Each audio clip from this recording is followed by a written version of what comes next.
Kitab Nabi Hosea. Hosea tinggal di bagian utara kerajaan Israel yang terkadang dia sebut dengan Efraim atau Yakub, sekitar 200 tahun setelah mereka memisahkan diri dari bagian selatan Yehuda. Ingat kisah dari satu raja-raja. Hosea dipanggil untuk berbicara atas nama Allah pada masa pemerintahan salah satu raja terburuk Israel, Raja Yerobiam II. Bangsa ini mengalami kekacauan, dan pada tahun 722, kekaisaran Asyur yang kejam menyapu dan menghancurkan Israel. Sekali lagi lihat kisah di dua raja-raja. Dan Hosea telah mengetahui bahwa ini akan terjadi. Kitab ini adalah kumpulan dari sekitar 25 tahun khotbah dan tulisannya, yang sebagian besar adalah puisi, dan seluruh koleksi ini dirancang ke dalam 3 bagian utama. Mari telusuri saja dan kita akan lihat bagaimana kitab ini ditulis. Bagian awal menceritakan kisah pernikahan Hosea yang hancur dengan seorang wanita bernama Gomer yang melakukan perzinahan. Nah, ini tidak sepenuhnya jelas apakah Gomer tidur dengan laki-laki lain sebelumnya atau hanya setelah mereka menikah. Tetapi mereka memiliki 3 anak dan semuanya menjadi berantakan.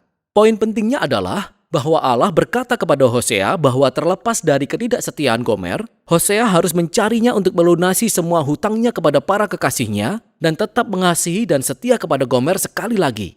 Dan kemudian Allah berkata bahwa semua hal ini, pernikahan yang rusak dan telah diperbaiki, anak-anak mereka, itu semua adalah simbol kenabian yang menceritakan kisah hubungan Allah dengan Israel. Jadi Allah seperti seorang suami yang setia kepada Israel. Dia menyelamatkan mereka dari perbudakan, dia membawa mereka ke Gunung Sinai di mana dia mengadakan sebuah perjanjian dengan mereka, dia meminta mereka untuk setia kepadanya saja. Tetapi kemudian dia membawa Israel ke tanah perjanjian. Dan mereka mengambil semua kelimpahan yang dia berikan kepada mereka, dan mereka mempersembahkannya untuk menyembah dewa Kanaan, Baal. Sehingga Allah memiliki sebuah alasan yang sah. Dia bisa mengakhiri perjanjian itu dan menceraikan Israel. Dan dia berpikir untuk melakukan hal itu. Tetapi sebaliknya, dia berkata bahwa dia akan mengejar Israel lagi dan memperbarui perjanjiannya dengan mereka. Dan dia mengatakan alasannya, ini murni karena kasih setia, kasih sayang, dan kesetiaannya sendiri.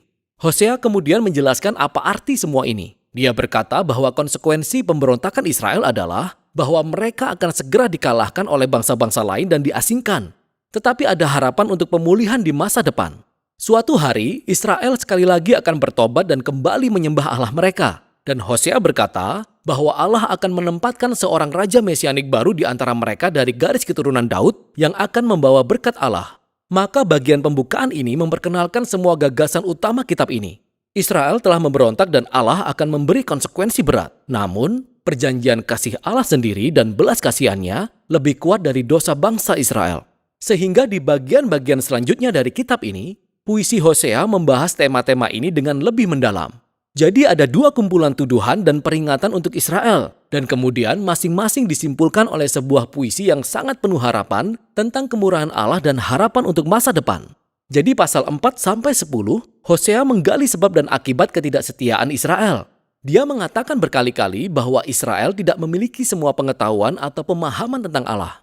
Kata Ibrani untuk mengetahui yaitu yada, artinya lebih dari sekedar aktivitas intelektual. Ini menggambarkan pengetahuan hubungan pribadi. Ini adalah perbedaan antara sekedar tahu tentang seseorang dan kemudian benar-benar mengenal orang itu.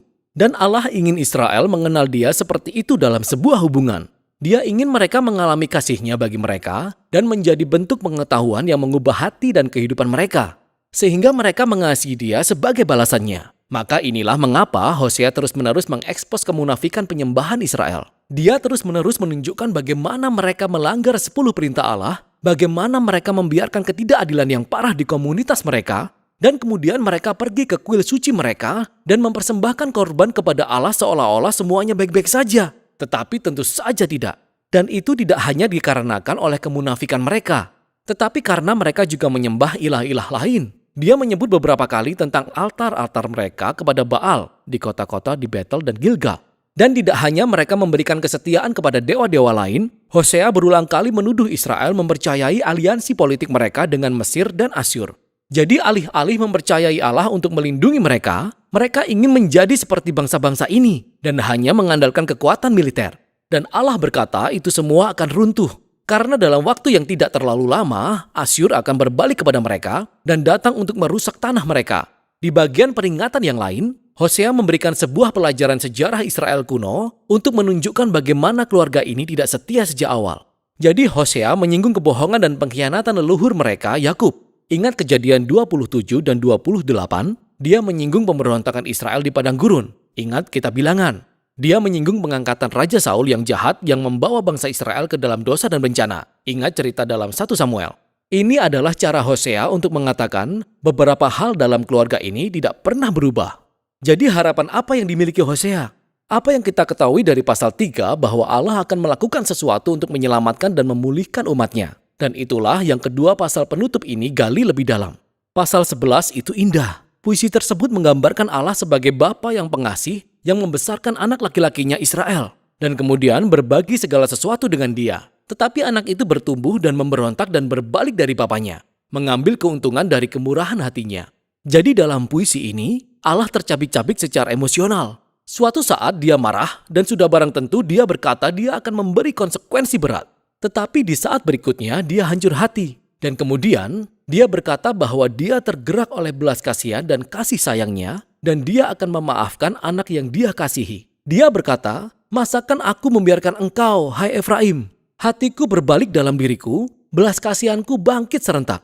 Jadi sementara Allah membiarkan Israel ditaklukkan oleh Asyur sebagai konsekuensinya, itu bukan akhir kata dari Allah. Masih ada harapan. Dan itulah isi pasal terakhir. Hosea memanggil Israel untuk bertobat dan kembali kepada Allah mereka, tapi dia tahu bahwa hal itu tidak akan bertahan lama, karena sebelumnya selalu demikian. Dan Allah berfirman bahwa suatu hari nanti dia akan memulihkan mereka dari penyelewengan dan mengasihi mereka dengan sukarela. Allah kemudian menggambarkan Israel yang baru dipulihkan ini sebagai sebuah pohon rimbun yang akan menumbuhkan akar yang dalam dan memiliki cabang yang lebar dan menawarkan keteduhan dan buah bagi semua bangsa. Ini adalah sebuah gambaran tentang janji Allah kepada Abraham bagaimana Israel akan menjadi berkat bagi bangsa-bangsa.